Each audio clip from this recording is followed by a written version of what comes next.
That is, we need to place our SD card by loading OS, any OS, in the SD card. That same SD card we need to place here. Then only we will get this image. Otherwise, we will not get any image by loading empty SD card. SD card has to be loaded with any Raspberry Pi supported OS. Once we power on our monitor, this is the screen we will get on our monitor by connecting Raspberry Pi. So this is the first step when we are working with the Raspberry Pi controller. This is a Raspberry Pi 4 microcontroller. In this Raspberry Pi microcontroller, we are having two HDMI ports, that is HDMI 1.0 and HDMI 1.1. They have to be connected with our monitor.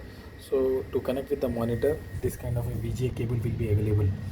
So to connect with the VGA cable, here we are not having VGA connector available on our Raspberry Pi controller. This is Raspberry Pi 4, but whether Raspberry Pi 3 or any other controllers, they are not having directly VGA available.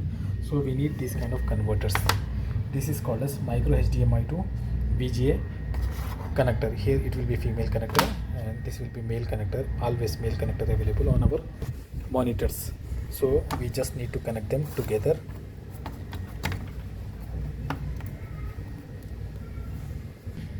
Once we connect it, then this one we have to connect on our Raspberry Pi controller, and always use some kind of like cardboard to keep your Raspberry Pi. It should be avoided from any conductors. So this is how you can place your Raspberry Pi with VGA cable. We are done with the VGA connectors. Then this processor, that is the Raspberry Pi processor, should be connected with keyboard and mouse. So keyboard and mouse, we should have USB type. Always use USB type and connecting any of the USBs available on your Raspberry Pi. So fine, I connected my Raspberry Pi with keyboard and mouse to these two. I have connected with the two USBs of my Raspberry Pi. Now to power on my monitor, this connector will be available. This I have to provide with the power supply socket. Fine, so today we wanted to run one Python based lab experiment program, that is for MCA in VTU Gulbarga, like Karnataka region, MCA IoT lab experiments. So this is the lab experiment we are planning to do now. This is for MCA IoT laboratory with mini project. So run some Python programs on Pi, like read your name and print hello message with name. So this part of the program we are planning to do now. Run Python program on Pi, like read your name and print hello message with name. So this particular part of the program we want to do. For this purpose, we have already connected with the Raspberry Pi, and then VNC viewer I have used. I am using VNC viewer, and I am having the program here. This program I will share in the video comment section. P11 I have like program and first part. So I am using print your name, print function I am using, and then some message I am typing here, that is enter your name under single quote. Then I want to take the input in some variable, so I am taking input from the keyboard. That is the reason I am using one variable to hold that input. Then I want to print that enter data from the keyboard with a message hello. So hello I am writing in single quote, then I am adding that input variable. So when I run, normally in Python, that is in a Raspberry Pi, when you double click any file, directly it may open in one of the editor, that is GeniePy editor. Two editors it supports, one is GeniePy, another is ThonyPy. So just right click and you can use ThonyPy. Any editor whichever you feel simpler, you can use it. ThonyPy is I feel little easier, so just click on run. Here in this part of the program, we want to display a message like some name by adding hello from the program. So just run here, enter your name. Here we need to enter our name. My name is Hamid Raza slash Hyderabad. Since I am from Hyderabad, I am writing this. Hello Hamid Raza Hyderabad. Hello is from the program, and it has added the input what I have given from the keyboard. By taking input and storing in the variable x, then when we are printing as an output, it is adding hello because it is predefined. So whatever you write in that single code, that will be displayed on the output screen by adding the input taken from the keyboard. So this is how first part of the program will complete. Stop here. So in the next part of the experiment, we will be doing about read two numbers and print their sum, difference, product and division. This we are doing on a Raspberry Pi.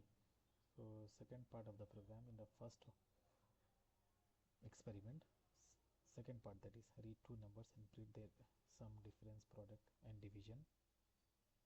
So this part of the program we will be doing with the Raspberry Pi. So in the second part of the program, we need to enter two numbers. So those two numbers we are going to take from the keyboard. That is the reason I have written here as input, enter first number, second variable, that is b, and that number will be integer because we want to do some arithmetic operations. Enter second number, then I am declaring one variable as sum. I will add there minus, subtract, multiply, product, division, then I am printing the results. So in double quote I am writing in order sum, minus, multiplication, division, then the values which they are going to hold out, sum, minus, multiply, division in the order. So and the double quote whatever you write, then after that their values without double quote has to be written in the print function. So when I run this, I am using Thorny, this is Thorny only. Enter first number it is asking, so I am entering as 10. Second number it is asking, I am entering as 20. So my sum will be 30, minus will be 10, multiplication will be 200 and division will be I think 0.5. Yes, so the results are correct. Yes, so this is how in the first program, the first experiment, second part of the program will complete. Next I will be discussing about word and character count of a given string. So in the first experiment only, this I am taking as a third part of the first experiment, that is word and character count of a given string. So here we will be using a split function provided by the Python. So fine. Here I declared word count as 0, character count as 0. Then one variable I am using as user input, and I am going to take one string. By default what you enter in Python will be taken as string only. So input, enter one string, then we want to split that string and we want to store in one more variable. So because we want to make a count of the characters as well as the number of words we are entering, so split the string, one variable we are using to split the user, what user is entering. For example, I am entering welcome to Hyderabad as a string. So that string after the splitting will be stored in this variable. Then word count, so length of that string after splitting. So number of words like welcome to Hyderabad, welcome is one word, to is one word, Hyderabad is one word, third, 3 word count will be there. So character count, this is how we can do word and character count. So when I run this, enter the string,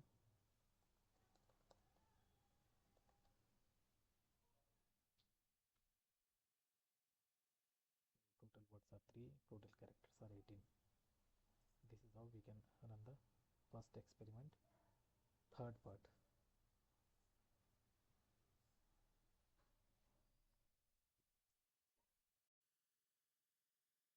So next we want to discuss about the area of a given shape, that is rectangle, triangle and circle, reading a shape and appropriate values from a standard input.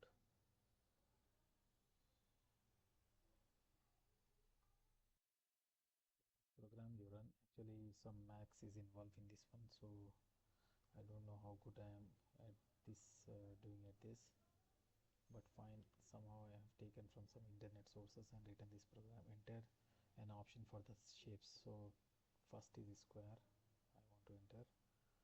Oh no, it is not taking. Enter an option for the shapes. I am selecting one, oh, two, three. Should we stop? Run the program. Hello, welcome to the shape area calculator. Below the options, enter an option number for the shapes. 3 I will enter.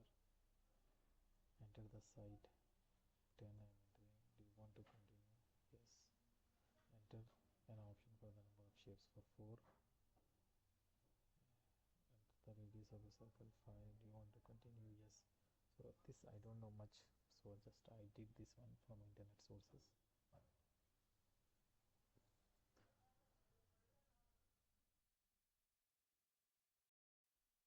So next, in the first experiment, print a name and n times where name and n are read from a standard input using for and while loops. So we'll do this one.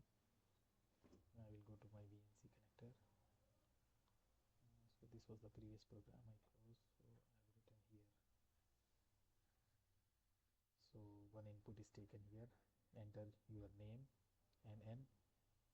Enter the number of you want to print that many times, starting from 1.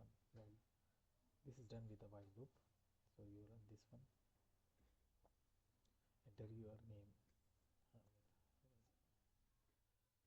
for example 5 times. So 5 times my name has been printed on the screen. It's very simple. See here, two variables we have taken, one for the name, one for repetition. Then while loop, this is a while loop you have to declare. Print a, because in the a my name is there and it is checking number of times. Less than 5 means it is continuing. If it is more than 5 it will fail, then it will not continue into the loop. So the next part of the program, in the first experiment, handle divide by 0 exception. That part of the program we want to solve it now. So here I have tried M, D, C we will be declaring, and if we are trying to divide by 0 it will be given as an exception, division by 0, because it is not possible.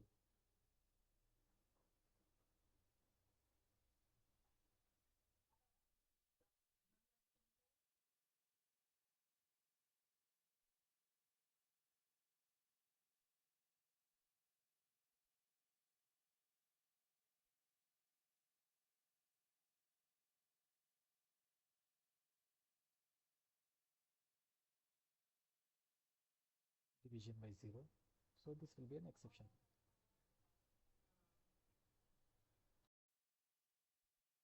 Next, we want to print the current time for 10 times with a time interval of 10 seconds. So here it is. I will log into my VNC.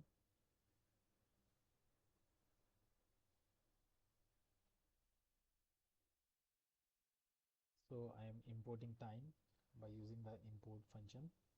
Then I am importing date and time, those two variables. Then while one I am using because number of times I want to repeat it. So one variable I am using now is a variable date time dot now, then current time. So current time it will take from now, and then it will print it current time. Then after a delay of 10 seconds this time will keep on repeating.